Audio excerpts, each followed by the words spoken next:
We see a tree with a river. Well, that's the last slide you're supposed to see. Let's see if I can get the right one now. There. It's on the other side. It's on the other side and there now. Do you get the Choctaw teacher? No, Oh boy. Well, I've got it on my screen. And let's see how we get.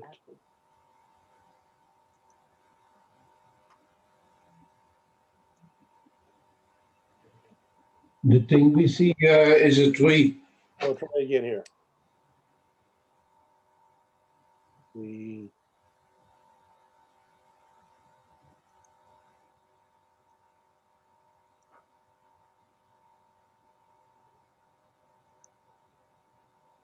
okay. No, we didn't have it yet. For some reason, Williston is not coming in. So let's stop share and start over again. Now screen share. And it should be. Oh, I lost it. Should be this one, I think. Well, my apologies that I've shown my ineptitude again.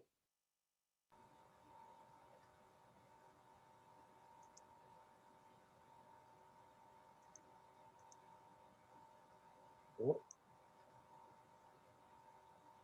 that's strange.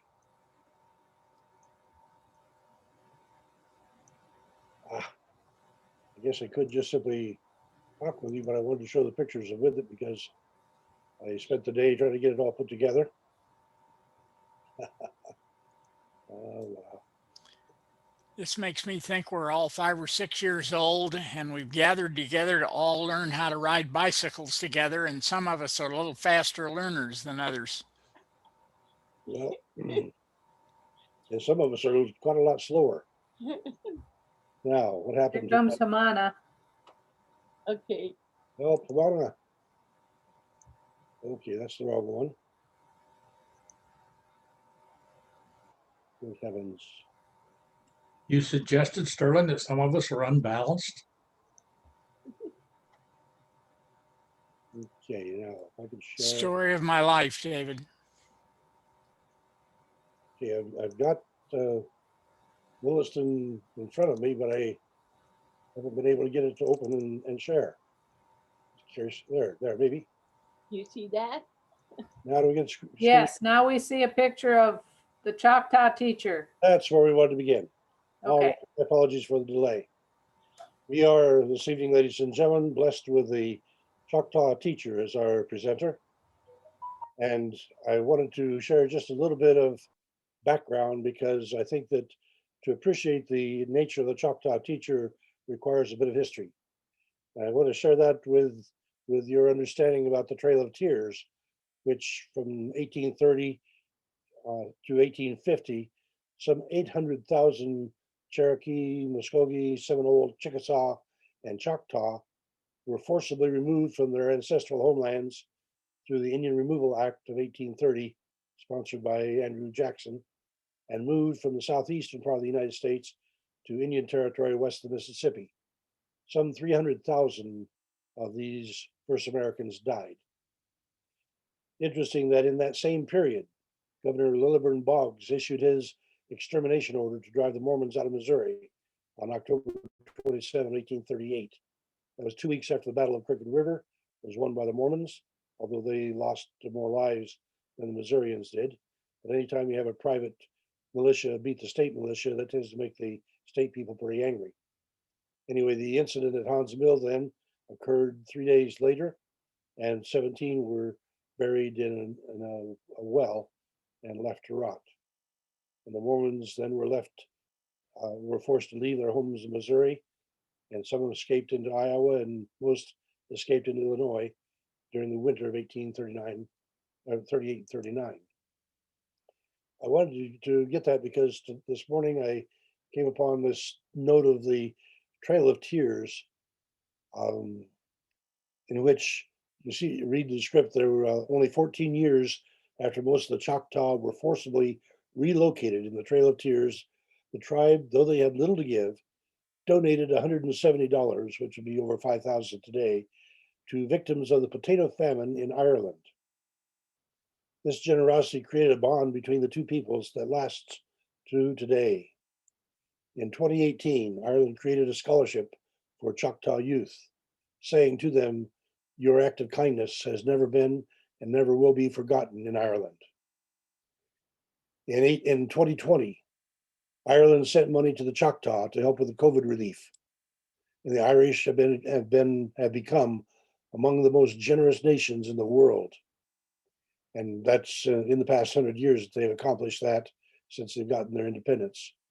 But this is in part, I think, because of the generosity of the Choctaw who sacrificed to help them back in the 1840s. What a remarkable twist history gives us. Well, and our teacher, our presenter this evening is Ralph Williston, who is the CEO of Little Eagle Publishing Company and has been since 2000. He is a twin with Roland. He's been married 56 years to Nancy, who's of the Chippewa tribe. They have a son, Alan, and a daughter, Robin. He's been the pastor at Lamar, Missouri. He's been a science teacher there. And I wanted to get that emphasis that he has both the faith and the science background to share. And he's the author of children's books. I like to recommend Catch a Rabbit and Fur from a Black Bear as two excellent ones to share with your kids or grandkids. And I have seen from past experience that he is a gentleman who respects his father. That I think is a notable phenomenon that we see too rarely today. If you'll join me in prayer, please. Creator of sunshine, of water, rocks, wind, grass, and trees in their seasons, we bow in appreciation of your creations, that we are among them, placed by your reasons. And while your reasons stump us sometimes as we struggle with pandemics, evil, and strife, we appreciate that you have made clear your purpose is our immortality and eternal life. This evening, we look through the eyes of one of your people, the First Nations, a people making a special effort to live in harmony with your creations. Yet they have been abused, ignored, many of them eliminated from lands on which they buried their dead, their hopes ill-fated. We bow in respect for the wisdom, the knowledge, the holy whisper nearly lost, and pray for Ralph and Nancy Williston, who come to share as First Nations host, that we bridge the cultural chasms and those of faith and science to build a little bit of Zion, the great heaven on earth, a cultural alliance. Bless us, we pray, in the name of the resurrected Christ. Amen. Ralph and Nancy, it's all yours.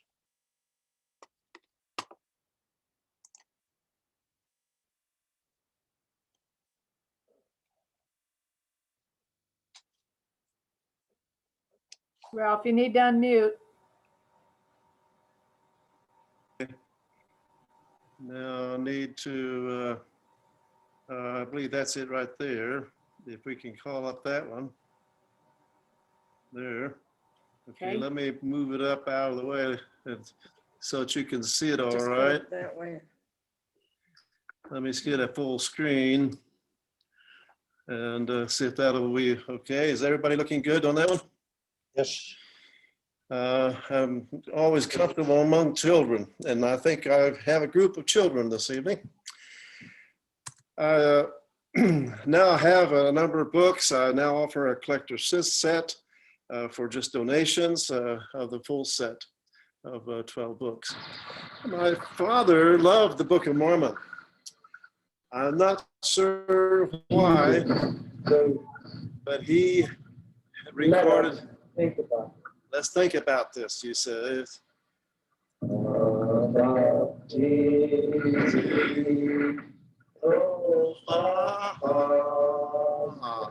we're getting an obstruction here.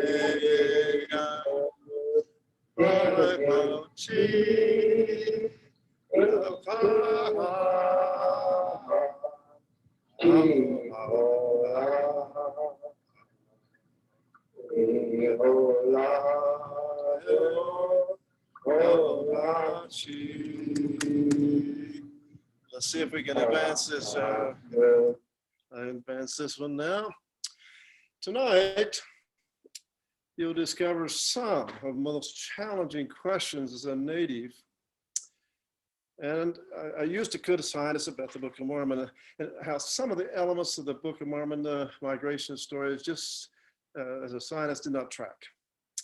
You'll hear why I tore up the book as a teenager and how my own Choctaw migration story might be, and I use the word possible connections or PCs to the book. I will touch on an introduction to some of the native traditions in the book and the other scriptures. You'll discover a fun PC to why the Jaredites vessel had a hole. I got even a hole in it. Can you imagine a hole in the bottom? And maybe how they were able to survive 344 days in those little barges. Am I the only one that worries about those things? How some native teachings may have some connection with something called quantum physics.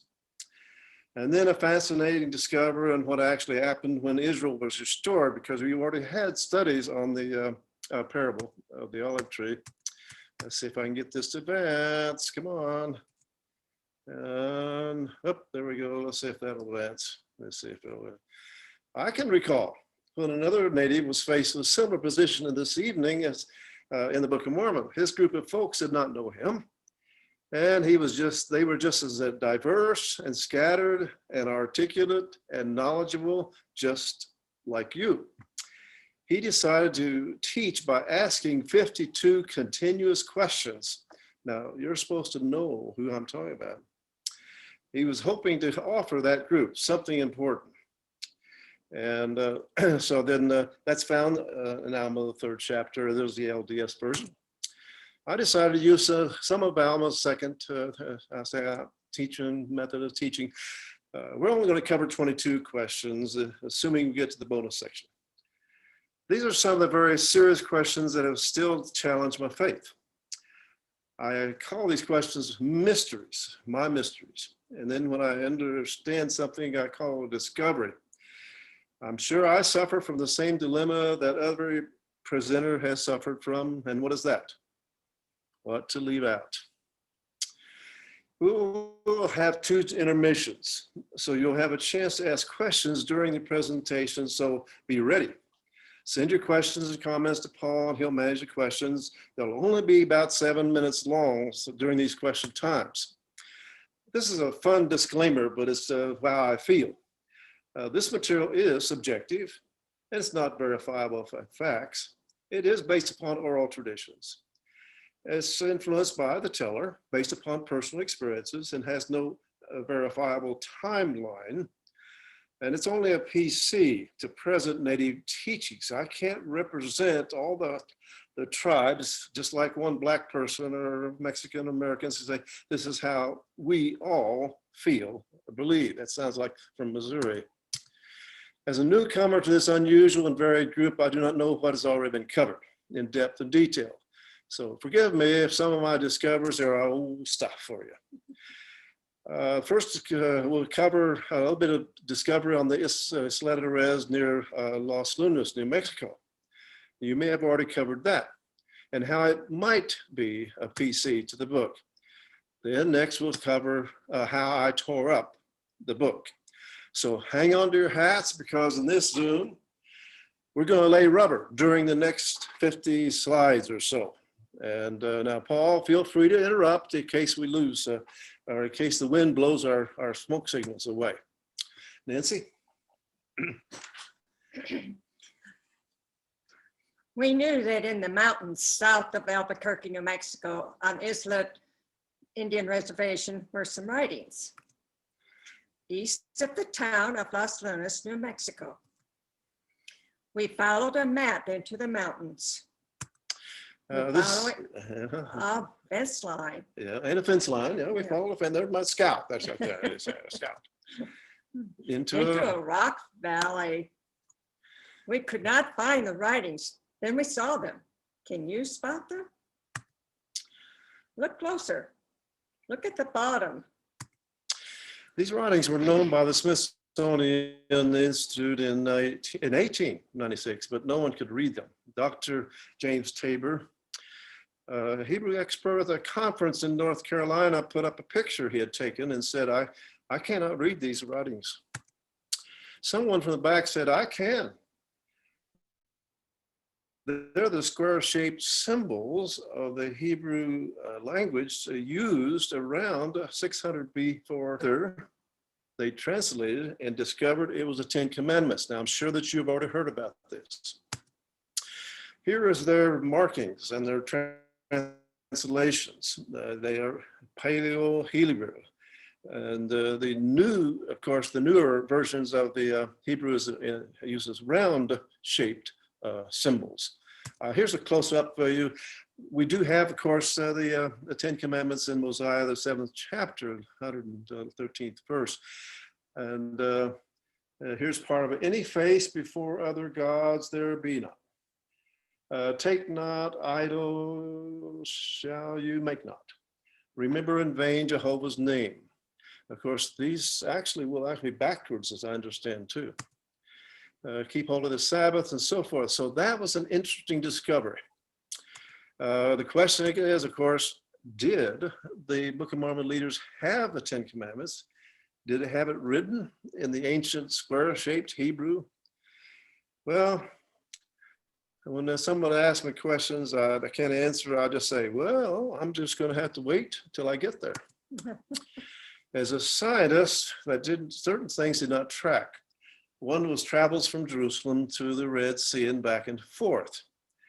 I hope I'm not the only one that's plagued with these crazy questions. We will discover something about the geology of Jerusalem and why it would, and then the question I always had was, why did it take 8 years to travel eastward to an ocean when they were very close to an ocean when they were traveled south and southeast? Why did the family of Lehi have to live on raw meat? Well, maybe you know the answer. There are two possible routes that they could have taken. Going a distance south and then a short distance east, or going a short distance south and then a great distance east. This is a relief map of Jordan, Lydda, Iraq, Saudi Arabia, and surrounding area today. On examining a map of the area, we see that to leave Jerusalem, we must travel south to avoid the Salt Sea, commonly known as the Dead Sea.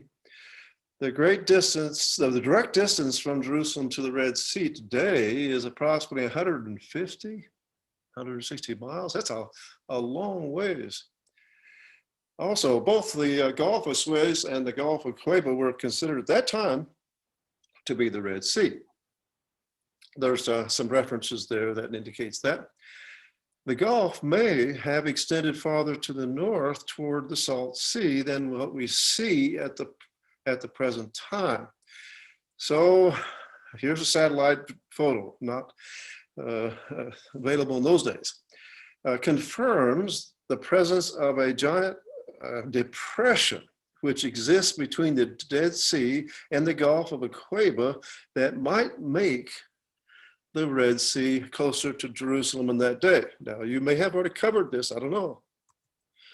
And so there's the depression. If you kind of look in the middle, and it shows that depression there. And the Book of Mormon people said, well, they spent 3 days going south in the wilderness by the shores of the Red Sea. And so there's that depression right in there. A recent geological discovery was made about the land around Jerusalem and Persian Gulf. The land around Jerusalem is rising and was much what? Lower in relief back in those days. That means if you go back into time, the sea, this Red Sea could have flowed up the depression. I wished I knew the answer, but at least this is my best guess. So I put a little blue line up there. And what that does, of course, in my mind, is that they would now be able to travel back and forth fairly closer than what it was today if that actually happened. It's also been discovered that the land around the Persian Gulf east of Jerusalem has been dropping several inches every year. This is geologically. This means that a few thousand years ago, the land east of Jerusalem was high and the Persian Gulf was very small and shallow and was many lakes and maybe not even connected to the Indian Ocean. I hope you're following me as I think about this. Thus, the Persian Gulf eastward from Jordan would have been very easy to go across in these many lakes some 2,000 years ago. So what am I getting you to try to think about? Well, here's a historian. He says the writings of Flavius Josephus and the Antiquities and the certain book says that it is known that the Persian Gulf and the Sea of Tigris and Euphrates flows into what is now known as what? The Red Sea. Now we see it as Persian Gulf, but they saw it then, that historian. Thus the Gulf of Aqaba and Suez and the Persian Gulf were known all together as the Red Sea. I didn't know this. Did you?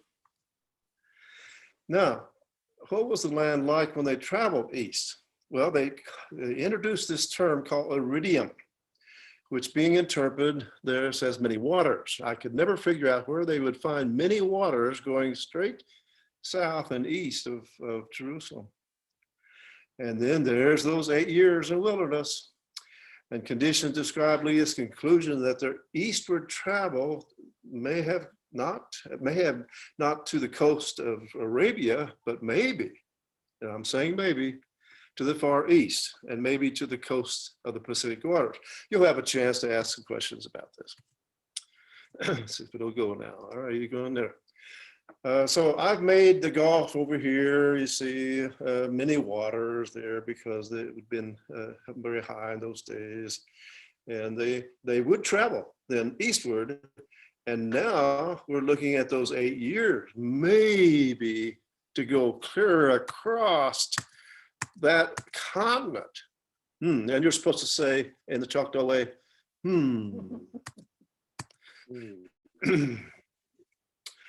Why 8 years? Well, maybe it would take that time to go across to the ocean or to the continent. There's a full description of these travels and this, it's called Directions, and a beautiful study by Dr. Gaylord Shaw's book, Directions. Maybe they had traveled across the ocean. But why did the family live on raw meat? Do you know the answer? Well, they could have been traveling close to civilizations. And if they had built a fire, you're supposed to say, smoke could be seen, perhaps. That's only a guess. Why? I tore the book up. Well, when I was a teenager, I was working, and the other people, other kids, they had their paperback books, and I didn't have a paperback book. All I had was what my folks had given me, and that was the Book of Mormon. But it wouldn't fit in my pocket, so guess what Ralph did? I tore out First Nephi, and it fit in my bag. And so I would read First Nephi, and then Second Nephi, and then I finally taped it together. I think my folks wondered why it was taped together with duct tape. So when I read that book, I could feel those people and their struggles. I felt like that they were real. They had real adventures. And I couldn't understand why that book was influencing me that way. As a scientist, there's another little part. I hope you can give me a little tolerance here for the steel bows. Okay, here we go. Why would steel bowls break or lose their strength? I bet you never worried about this. Well, if they had steel bowls and if they were tempered, high temperatures on tempered steel, it will distemper that steel. If it vibrated while it was hot, it would lose its spring. Okay, so if they laid their bowls down on the hot sand, this is just a guess, you see. But in that section, here's a nice little slide by Faye Shaw. It says, Nephi did make out of wood a bow and out of a straight arrow and arrow. Nephi didn't say his arrows were broken, but he made new ones. Arrows are matched to the bow. His old arrows would have, for his steel bow, would have been like shooting telephone poles. And so I made wooden bows. And the position of the handle is not centered. You know, you have to know these things because the one end is more flexible than the other, and the arrows have to bend around the bow, you know, match the power of the bow and so forth. That's all free information. You don't have to remember that. But there's a bow and there's the arrows, and they all have to be matched. And right there, see these arrows, okay, all right. Now, that's just free information there. Why a hole? Have you ever wondered about that in these vessels that the Jaredites have? I'm going to wait. Have you ever wondered? Well, I tried to make something, and here we go. A nice little pie pan. Now let's see, what's it called? Angel food. Okay, big hole. Now you put this in water, and of course it's going to sink, right? Well, another mystery too is how can the world going to have enough food to feed those people on the barges, you know, to take baths and take care of their health needs and get fresh water for how many days? You're supposed to answer 344 days. We were invited to go to Hawaii, and I learned that the island people, this was in a museum, built canoes with walled or tubed holes in the bottom. Why? So they could look for schools of fish and even fish through the bottom. The tubes and walls had to be higher than the water level outside. That's all physics, you see. And they can only catch a certain amount of fish, they'll sink it. And then the Jaredites would have had to seal up somehow, and they had, okay, all right, so there I am, and there's my Jaredite vessel down there with the hole in the bottom and the hole in the top, and so those two halves sealed together like a dish, and they were floating, you know, and blown by the wind, but you're getting hungry, so what are you going to do? You're supposed to answer, well, the boat has a hole, so the water's not coming in, but you've got a nice hole for what? Fish. For fishing and bathing, assuming you don't bathe in salt water. That you have to, and I said for fun, suppose you put glass covers over the openings that focus the sun for cooking, you see. I'll have to ask Brother Jared, I guess, when I get there. And you got these rocks that help shine. Okay, now we go. Are we coming? Here, going to go to the next one there. Here we go. Here we go. Well, I'm very curious. There were some migrations that took place, and I was very curious about this one where 5,400 men plus their women and children at the end of Alma, and of course Haggith, he built boats and they had migrations. And throughout the stories, the various ones in the Book of Mormon, they had various devices that they used to follow and go from place to places, like Lahaina and Person in the Cloud. Well, the Choctaw used pointing pole. They were told that they do need to move. This vast number of people, And so they would put a pole in the ground, and the next day it would point. The two twins that were the leaders, Chicka and Choctaw, then would lead the tribe. They had to find water and food and all that.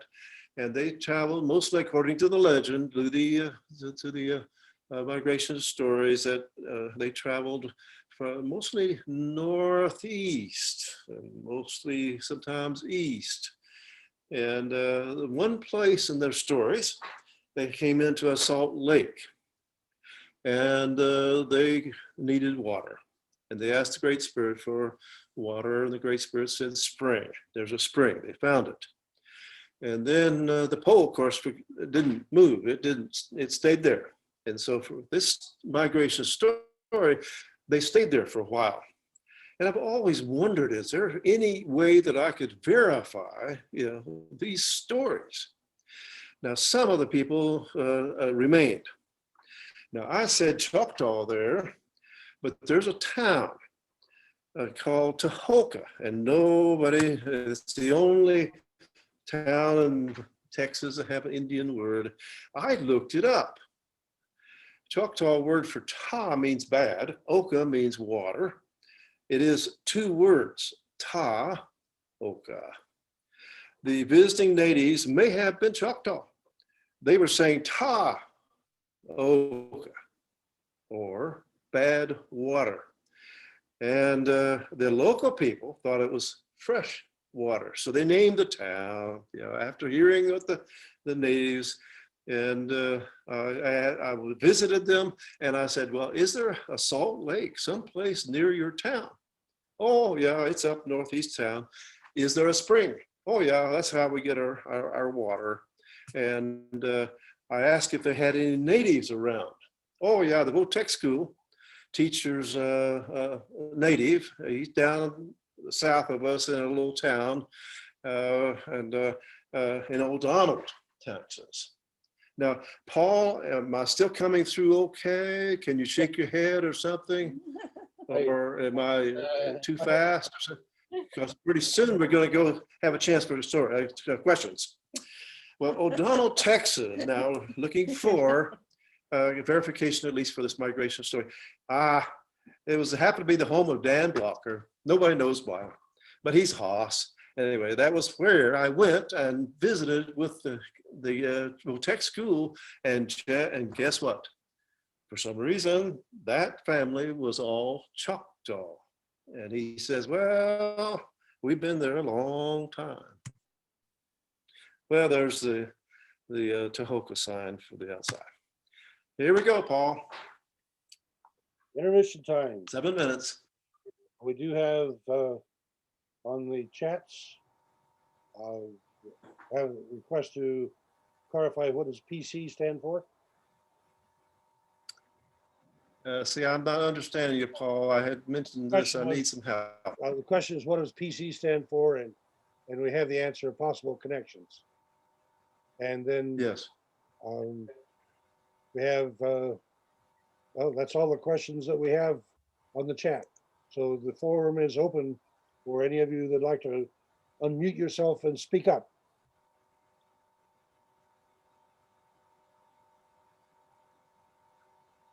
Okay, I have a quick question. Okay.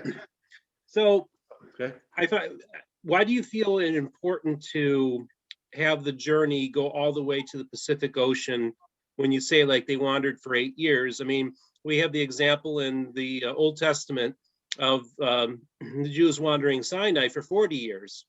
So now there's also symbiology on those numbers. The 40 is a very significant number in biblical literature, but also the number 8 it's a symbol of completion or perfection in the Bible. So the question is why is it important to you that you have to make it fit, like, because if you let the scripture interpret scripture, in other words, if you're going to use the Old Testament as a guide to interpret things, and then you also have the Book of Mormon, one can see how, yes, it could have been a literal 40 years, but it also could be a symbolic number. And I would submit that we're also looking at the same thing with the Book of Mormon. I like that question. I wished I knew the answer. I just do know that there was established trade routes across that continent, and whether they used it, I don't know. The real connection I could never make was, where do you find many waters when you go south and east down to the Indian Ocean? But then, okay, we also know that the 5 daughters of Ishmael may have also been, coming from the Asia people. We don't know. There may have been a mix there. So yes, I know it's a guess. And are you implying that the boats that the Jaredites were built, you had mentioned that island peoples built that. Are you implying that the Jaredites were islanders, or that they had some kind of interaction with islanders so that they knew how to build those boats? Oh, I don't think they had any connection. I say when the Lord said, build it with a hoe, they did it. And then when they said, put it together, and sometimes it's going to turn upside down and you're going to have to unstop her. I don't think they were islanders. No, I think that wherever the Lord told them, they built it.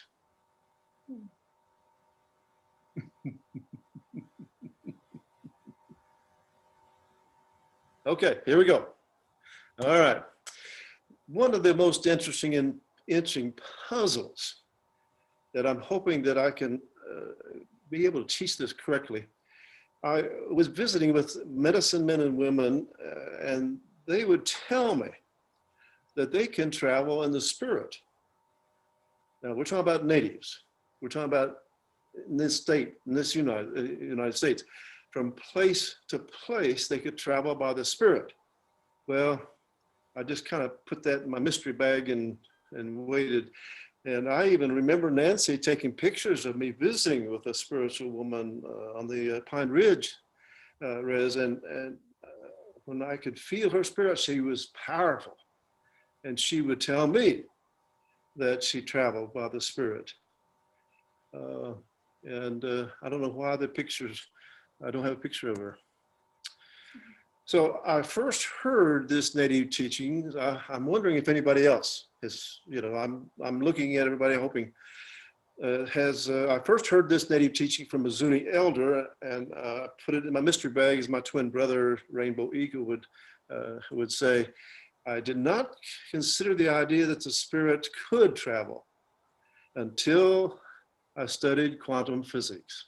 Anyone know anything about quantum physics? You're supposed to shake your head or no. Or... Meanwhile, you can be thinking, where is there an account of a person's spirit in the Book of Mormon now, traveling from place to place and teaching to people be found, in the Book of Mormon? That's your test. You're for celestial glory. Okay. Be thinking where that is found. This elder talked of emissaries traveling from place to place, anywhere in the world, and being in 2 different places by the Spirit, and traveling anywhere by energy and body. I held this idea for a long time. I remembered another a possible connection. It's to quantum physics. What is it? The following is taken from some notes I took while I was trying to stay awake during a presentation on quantum physics. It's kind of sounded like a native teaching. So Nancy, share a little bit if you can read it there. The quantum theory, fact is, we are all connected. Through the oneness that inside of you and me and humans who walk the planet have a direct line to the same Force. form that creates everything from I can't see that route, and stars to the DNA of life. There's one small catch, however. Our power to do so is dormant until we awaken it. The key to awaken such an awesome power is to be made. Is to make a small shift in the way we see ourselves. In the way we see ourselves in the world. To tap the force of the universe. We must now. we must see ourselves as part of the world rather than separate from it. Through the connection that joins all things, the stuff that the universe is made up of, like waves and particles and energy, appears to break the law of time and space as we once knew this. The freedom of movement That quantum physics, that quantum particles demonstrate reveal how the rest of the universe works when we look beyond what we know of physics. Perhaps things are able to travel faster than the speed of light. And maybe they can be in two places at once. And if this has this ability, what about us? By now, you've already thought of others who have traveled by the Spirit. If I haven't lost you now, remember, we got to find this example in the Book of Mormon. In Helaman, I found something that I could not understand. It says, behold, the power of God was with him. And this is the Alma, the son of Alma. And they could not take him to cast him into prison, for he was taken by what? The Spirit, and conveyed away out of the midst of them. I never could understand that. And it came to pass that thus he did go forth in the Spirit from multitude to multitude, declaring the word of God, even until he had declared it unto them all, or sent it forth among all the people. So you're supposed to say,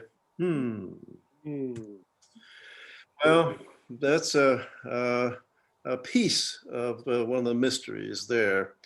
I have 7 slides, very quickly. Another, is there any mention in the Book of Mormon about the Great Spirit? What about nature speaking? Mother Earth, Jesus traveling? Well, here's an example. Because of the groanings of the earth, Nancy, you want to read this from? Because of the groanings of the earth, many of the kings of the isles of the sea shall be wrought upon by the Spirit of God, to exclaim, the God of nature suffers. Hmm. And thou beholdest that I am About to and yield about to yield up this moment mortal frame to its to its mother earth. So it does mention the Mother Earth. Native Americans, remember 3 depositories for sacred records near the waters of Lake Superior. We'll expand on this in the future. Another one. He sent his beloved, the morning star, the healer, to teach us to live in love together. And the reference is always there. This news said that out west, at a place near where the great mountains stand before you came to the big waters, there was a sacred man among the Paiutes who had talked to the Great Spirit in a vision. And the Great Spirit had told him how to save the Indian peoples and make the Wasishus disappear and bring back all the buffalo and the people who were dead, and how there would be a new earth. Before I came back, the people had got together to talk about this, and they had sent 3 men, Foot Thunder, Brave Bear, and Yellow Breast, to see this sacred man with their own eyes and learn if the story about him was true. So these 3 men had made the long journey west, and in the fall after I came home, they returned to the Ogalalas with wonderful things to tell. These 3 men all said the same thing, and they were good men. They saw the Wanitia, who was the son of the Great Spirit, and they talked to him. Washishus called him Jack Wilson, but his name was Wovaka. He told them that there was another world coming, just like a cloud. It would come in a whirlwind out of the west and would crush out everything in this world, which was old and dying. In that other world, there was plenty of meat, just like old times. And in that world, all the dead Indians were alive, and all the buffalo that had ever been killed were roaming around again. We'll have a chance to expand upon this traditions of the visitors. This is from the Algonquin tribe, and they called him Chi Zeus, god of the dawn light. Well, having a few more questions. Yes, I would like to ask one, please. Your notes about quantum physics make me wonder to what extent you would accept the understanding of God as being in all things.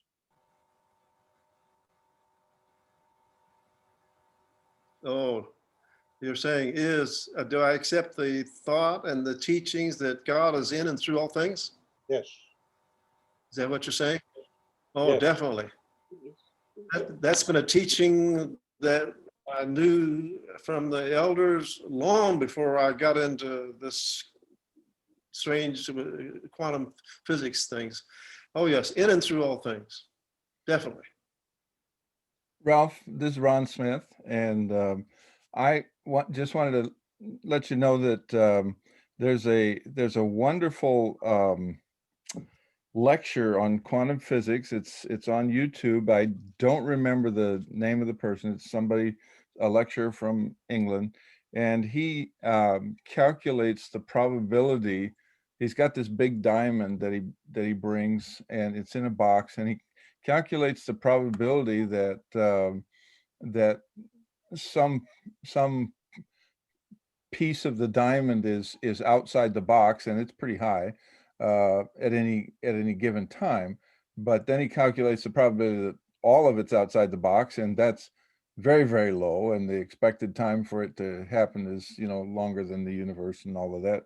But I thought that was interesting because quantum physics does definitely says that there's our idea of being at one location in space or and time is definitely not the way that it's not as useful for talking about the world or describing the world as we might think. Oh, that's great. I appreciate that, Ron. It's in our next session, we will talk about the native teachings as possible connections to the native teachings in our scriptures in the Book of Mormon too. But the whole idea of Alma, the second Alma traveling. What's everybody's opinion on that? I don't know. I'm not an expert by any stretch of the imagination, but the only accounts I've ever read, and I'm not saying I've read anything at all, that much, but of Native Americans in soul travel has involved the use of a sweat lodge or payatol. Well, of course, the Choctaws do not have the same traditions. We don't have the sweat lodges. We don't even have the drum. We have other ways of worshiping, and so I'm not familiar at all. Even though I've experienced the sweat lodges, I'm not familiar at all. Matter of fact, I have my twin brother. I've asked him if he would help me at the next presentation on this native teachings things. So I can't speak as far as what happens, in a sweat lodge. I'm speaking out of ignorance here because I really don't have any actual experience. So I've actually met a man who says that he did some ministry. He was taken by the Spirit to a home where there was need, and he was in his car driving to a particular spot and was taken. Not in his car taken. He found himself at the door, knocking on the door. Did the ministry and ended up back in the car afterwards. His name was Brother Brown, and he lived in Michigan, and I can't tell you any more about him, but just it's interesting that I've actually run into somebody that said they have had that experience. Well, of course, I don't want to get hung up on quantum theory. I want to emphasize the fact that maybe the Lord works in the way that it mentions in the Book of Mormon.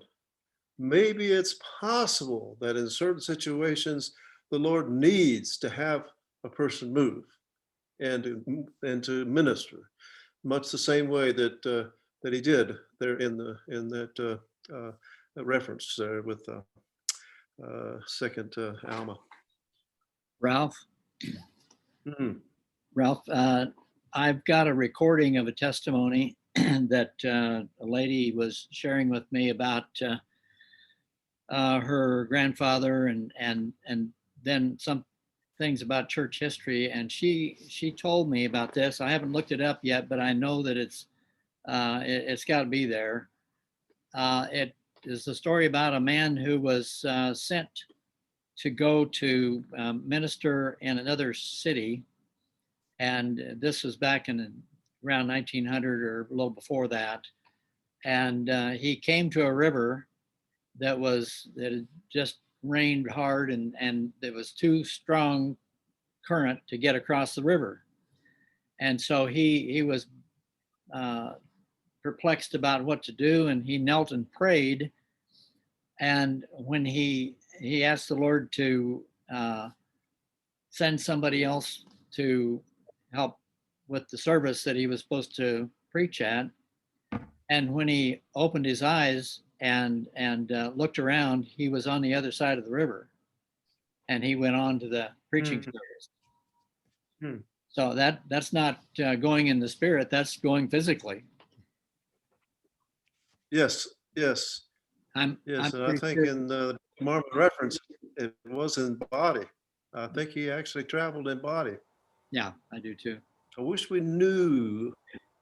Well, the Bible Yeah, talks I about wish we Philip knew being more. carried away in the spirit too when he met with the eunuch there. It says he was taken and carried away to another place.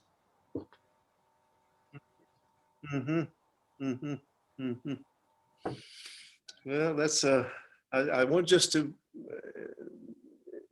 offer that as a unknown, incomplete mystery. Paul, how are we doing on time? I have some bonus questions in case you want to. We have 7 minutes, and there's certainly lots of more questions to be addressed. But yeah, if you'd like to go ahead and finish up your last 2 questions, that'd be great. Okay, let's see if I can get this to advance. Okay, yeah, there's only about 10 minutes. I think there's a little short. There's about 18 slides. This is a discovery. While I was teaching at Graceland, I discovered that Joseph Smith could not have known anything about ancient horticulture. So you covered most of this, and I'm sure that you mentioned that Paul knew about the parable. So I have that in case it hadn't been covered. I did, of course, make up various references here. So what I'd like to do is have Nancy now. Let's assume that we know the parable very well. And let's see what actually happened. I'm interested if anybody knew what this history. Nancy, sure. This is very short. What actually happened when Israel was restored as a country again? Let's go back into the only 60 years or so ago. Let's pretend that you fall asleep during this presentation and you wake up in a newly established Israel. The enemy is attacking your borders from every direction. That's the size of Missouri compared to Israel. The Arab Legion of 10,000 is now coming across my eastern border with their tanks. Their leaders blow up our dam across the Jordan, and that swamps many of the tanks. The Arabs have the best weapons and are sweeping across my eastern country, heading towards my city of Tel Aviv.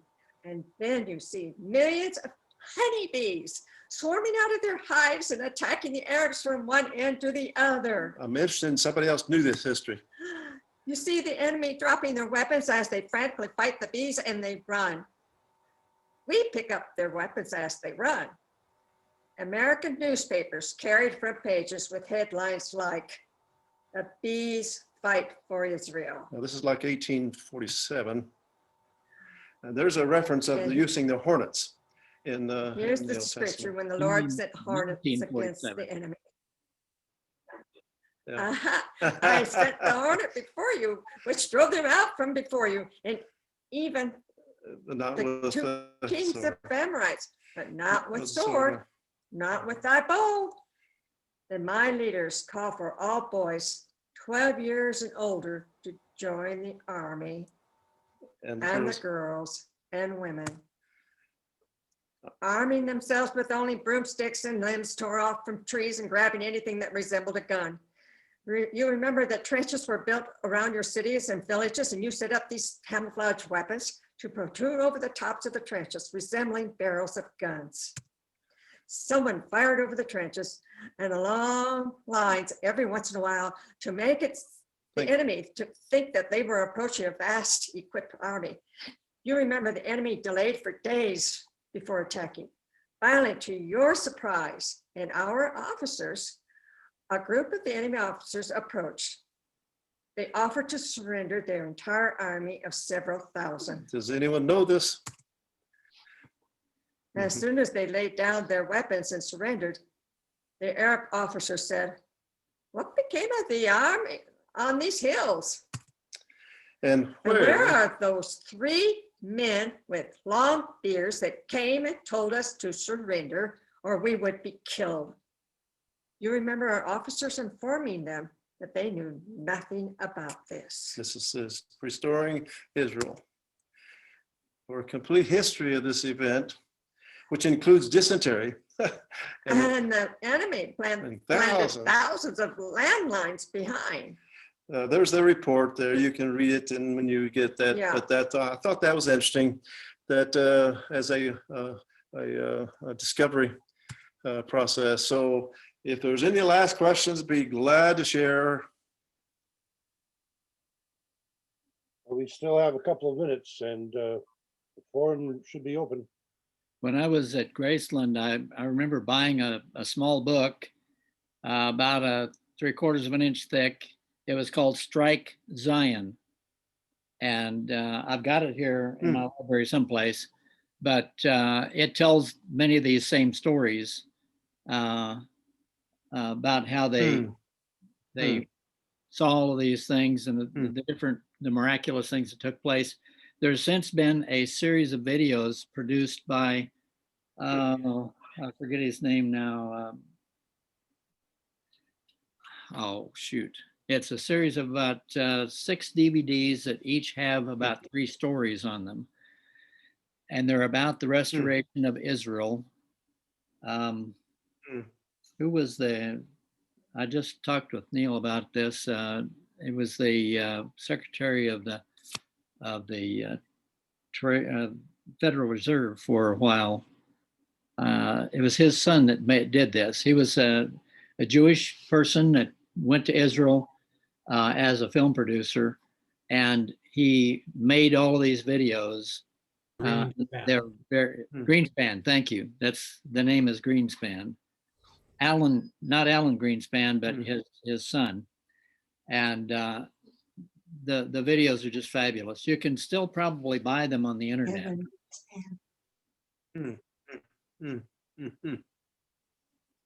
And he talks about all these miracles that took place during the reestablishment of Israel from about late 1800s all the way up to through the last war, basically.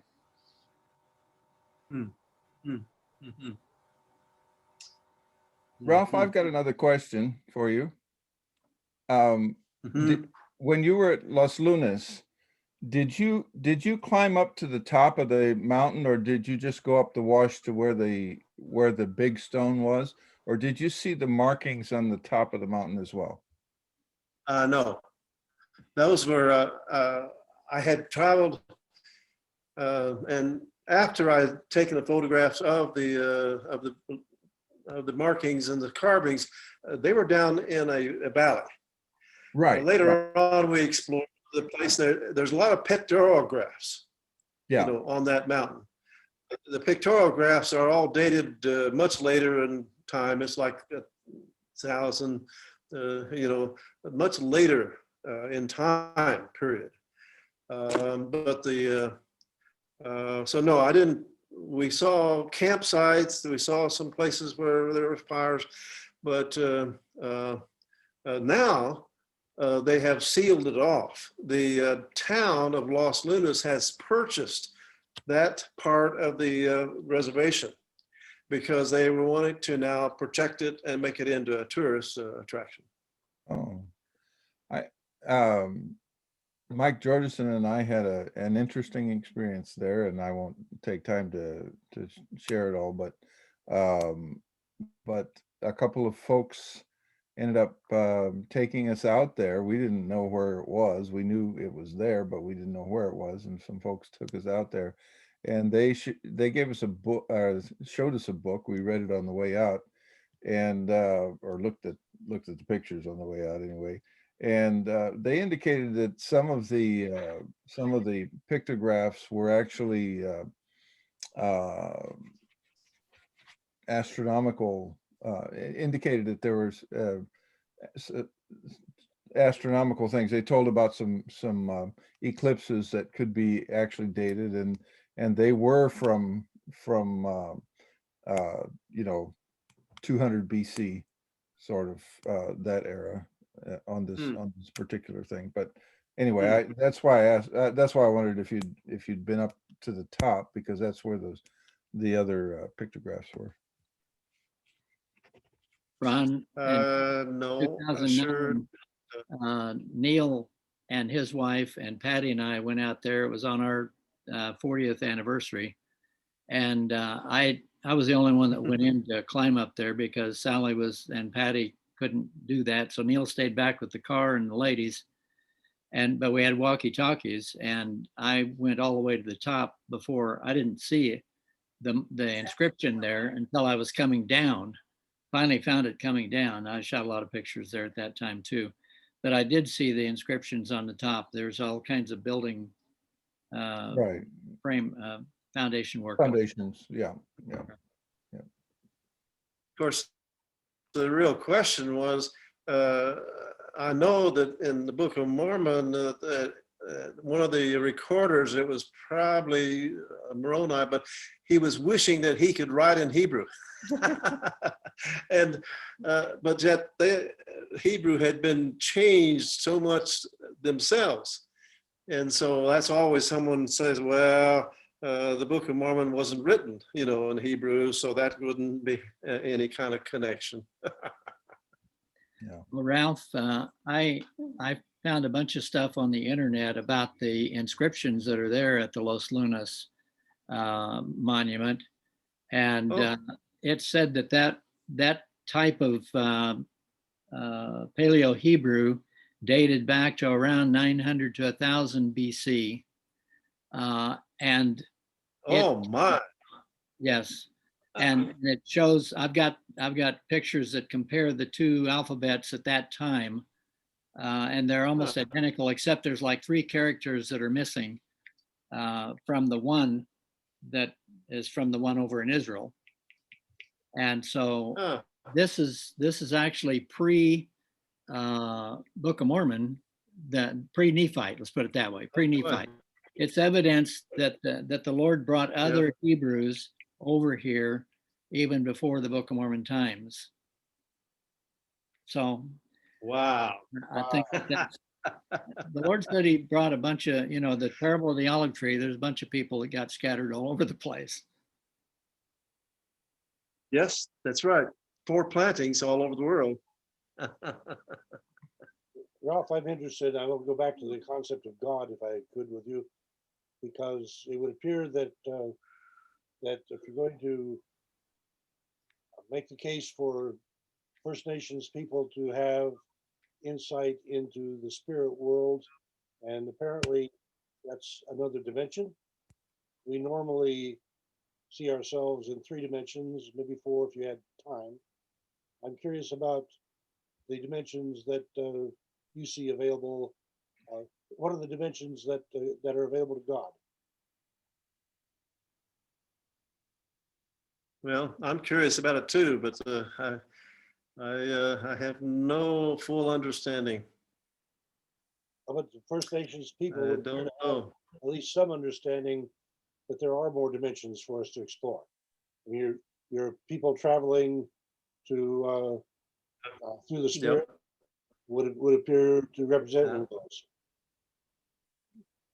Yeah. But you see, my father didn't teach me a lot of native traditions. I had to learn these from the many tribes and many nations that I visited.